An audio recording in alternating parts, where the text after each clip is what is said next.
8 साल बाद जेल से बरी होने के बाद पूर्व विधायक संजीव सिंह ने आज पहली बार नीरज सिंह हत्याकांड पर खुलकर अपनी चुप्पी तोड़ी है। रविवार 9 नवंबर को सराय ढेला स्थित बुद्धा पैलेस में मीडिया से बात करते हुए संजीव भावुक नजर आए। उन्होंने कहा, नीरज मेरे चचेरे भाई ही नहीं, बचपन के साथी थे। बचपन से लेकर जवानी तक हम साथ जिए, लड़े और संघर्ष किया। उन्हीं की हत्या का आरोप मुझ पर लगा, ये मेरे जीवन का सबसे बड़ा सदमा था। संजीव ने आगे कहा कि नीरज सिंह की हत्या की घटना बेहद दुखद थी, लेकिन आज भी उनके मन में एक ही सवाल है, नीरज सिंह की हत्या से आखिर फ़ायदा किसे हुआ। उन्होंने बताया कि उन्होंने इस केस की सीबीआई जांच की मांग की थी ताकि सच्चाई सामने आ सके, लेकिन सरकार की ओर से दाखिल हल्फनामे में कहा गया कि इसकी ज़रूरत नहीं है। संजीव ने कहा कि जब जांच हुई ही नहीं तो सच्चाई सामने कैसे आएगी। उन्होंने इस पूरे मामले को अपने जीवन की सबसे बड़ी पीड़ा बताया। बता दें कि साल 2017 में झरिया के तत्कालीन डिप्टी मेयर नीरज सिंह सहित 4 लोगों की हत्या कर दी गई थी और इसी मामले में संजीव सिंह मुख्य आरोपी बनाए गए थे। लंबी कानूनी लड़ाई के बाद अदालत ने अब उन्हें बरी कर दिया है।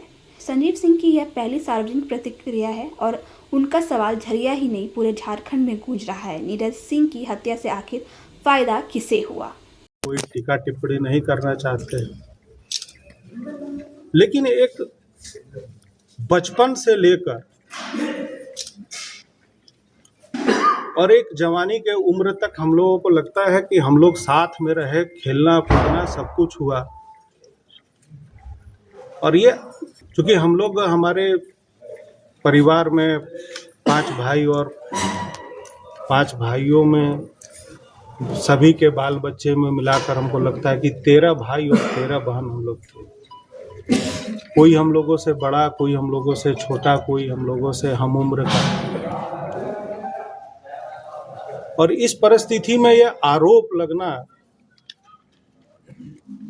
बड़ा ही बेचैन करके रखता है। ये मेरे लिए सबसे पीड़ादायक रहा, क्योंकि जिनके साथ बचपन से लेकर राजनीतिक क्षेत्र में आने से पहले तक जब एक दूसरे के साथ सभी भाइयों के साथ मिलकर खेलना कूदना, साथ में कहीं जाना, बहुत सारी अच्छे बुरे घटनाओं में साथ रहना, ये मुझे हिला कर रख दिया। मैं आज तक नहीं समझ पाया कि ये आरोप मुझ पर क्यों लगा। और मैं शुरू से आज तक इस विषय में अखबार में, मीडिया में जब भी न्यायालय के दौरान प्रस्तुति होती थी, मैंने अपनी बातों को रखा था और स्पष्ट कहा था, लेकिन यह पीड़ा जीवन भर रहेगी, क्योंकि मुझे इस बात का दुख जीवन भर रहेगा कि एक व्यक्ति जिसके साथ बचपन से लेकर जवानी तक खेलना कूदना, सभी भाइयों के साथ रहना और उनके साथ ये ऐसी घटना होना और घटना में मेरा नाम आना, ये मेरे लिए जीवन का सबसे बड़ा दर्द देकर चला। मुझे समझ में नहीं आया कि ऐसा हुआ क्यों। मैंने अपनी स्तर से ये प्रयास भी जरूर किया था कि इस केस में सीबीआई जांच हो, लेकिन जब मुझे इस केस में सीबीआई जांच का कोई जगह नहीं मिला तो हम 2019 के बीच में हम न्यायालय में भी गए और यह मामला 2 साल तक झारखंड उच्च न्यायालय में मामला लंबित रहा। और जब इस मामले की सुनवाई हुई तो राज्य सरकार से 2023 में, जिस समय मैं अस्वस्थ था, उस समय सरकार से ये उत्तर मांगा गया था कि क्या इसमें सीबीआई जांच की आवश्यकता है।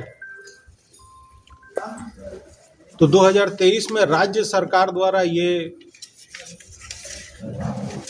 उनके तरफ से, उनके वकील अपीयर हुए राज्य सरकार के तरफ से, उन्होंने कहा कि इस केस में सीबीआई जांच की आवश्यकता नहीं है।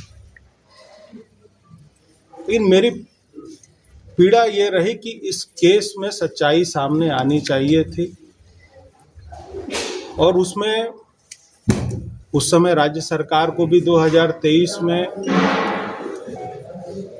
या उनके लोगों को इसमें समर्थन जरूर करना चाहिए था। और वो फाइल हमने खुद किया था। मैंने राज्य सरकार और सीबीआई को उसमें पार्टी भी बनाया था, हमारे पास कागजात भी हैं। एक लौता पूरे धनबाद से, इस परिवार से, पूरे झारखंड से एक लौता मैं एक ऐसा व्यक्ति था इस केस में, या उनके परिवार से, इस परिवार से, कि हमने सीबीआई जांच के लिए हमने उच्च न्यायालय का दरवाजा खटखटाया। राज्य सरकार के तरफ से 2023 में जब ये स्पष्ट रूप से लिखित एक एफिडेविट जमा कर दिया गया कि इस केस में सीबीआई जांच की आवश्यकता नहीं है, तो उस समय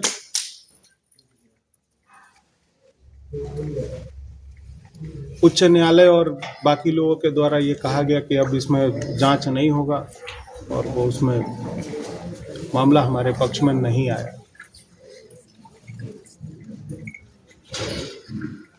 जो बातें हैं मैंने आपके सामने रखी है। ये पीड़ा जीवन भर रहेगी। लाइव लगातार के वीडियो को लाइक करें, सब्सक्राइब करें और बेल आइकन को दबाना न भूलें।